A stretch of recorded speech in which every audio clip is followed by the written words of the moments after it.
¿Ha desaparecido el contenido programado en Instagram? Obviamente no ha desaparecido, pero Instagram lo ha cambiado de ubicación. Y te voy a enseñar rápidamente en este vídeo donde tenemos todo el contenido que programamos. Y para ello nos venimos directamente a Instagram. Estamos en el perfil de TecnoPC, que si no nos conocías, te invito a que le eches un vistazo a los tutoriales porque estoy seguro que más de uno te va a servir.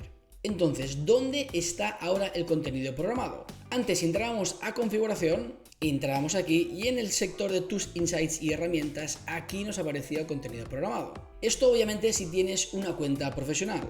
Si tienes una cuenta personal, te aparecerá esto que estás viendo en pantalla.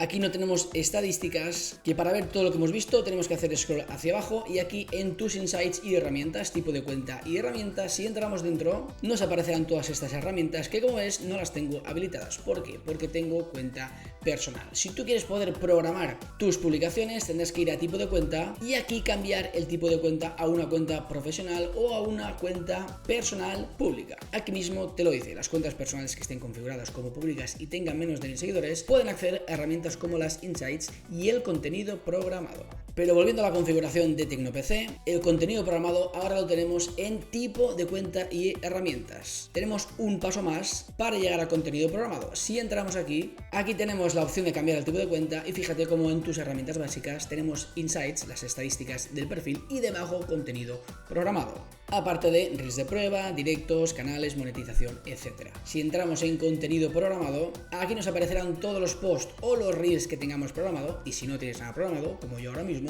te aparecerá que aún no has programado contenido. Una opción que antes la teníamos nada más entrar y ahora tenemos que entrar en tipo de cuenta y herramientas. Yo es una herramienta que uso bastante porque suelo anticiparme, crear contenido y dejarlo programado. Déjame en los comentarios cuánto contenido sueles dejar programado en tu perfil, sígueme para no perderte ninguno de mis tutoriales y échale un vistazo a mi lista de reproducción de tutoriales de Instagram porque estoy seguro que más de uno te va a servir. Un saludo y nos vemos por el canal.